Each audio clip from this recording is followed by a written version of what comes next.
Сәлем, сіздермен Жұлдыз 99. Бүгін біз омыртқа жайлы қызықты мәліметтермен бөлісетін боламыз. Омыртқа ауырлық күшін жеңу кезінде денені түзу ұстау. Омыртқа адамның денсаулығының көрсеткіші. Дұрыс омыртқа бұл адамның мойын, кеуде және төменгі арқа сүйектерін ұстап тұру шеберлігі. Олар тік жүктемелерді жақсы сіңіруге қызмет етеді. Егер олар өзгертілсе, омыртқаның бұзылуы пайда болады. Омыртқаның бұзылу себептері әртүрлі болуы мүмкін. Ауыр сырқаттан қарапайым абайсыздыққа дейін. Олардың негізгілері ыңғайсыз, табиғи емес жағдайда ұзақ отыру. Қозғалыс жетіспеушілігінен бұлшық әлсіздігі. Жұлынның әртүрлі аурулары, ауыр жарақат алу, көру проблемалары, аяқ киімді немесе киімді дұрыс таңдамау. Ауыр физикалық еңбек, ұйқы мен демалуды сақтамау, жеткіліксіз жарықтандырылған бөлмеде жұмыс істеу. Бұлар келесі мәселелерге әкелуі мүмкін.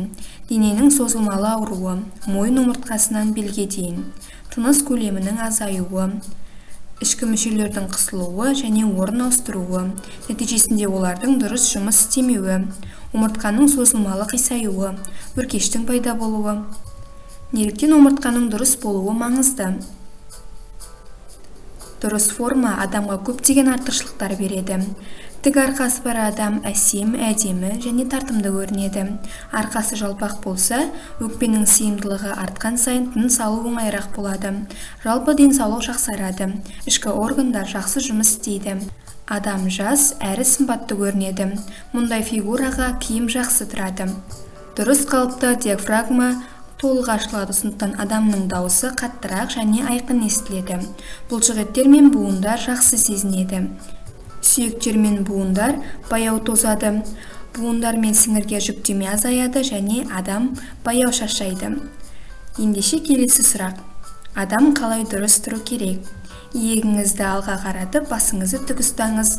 Басты алға қисайтудың, шығарудың немесе артқа еңкейтудің қажеті жоқ. Құлақ сырғалығы иықпен сәйкес келуі керек. Бастың төбесі жоғарға қарайды. Иықтар алшақтатылады. Тізеңізді тік ұстаңыз. Іш тартылады. Жамбас аймағы сәйкесінше сыртқа шықпайды. Аяқ тұрақты. Видео ұнаса лайк басып, каналыма жазылуды ұмытпаңыздар. 99 бен бірге дамы.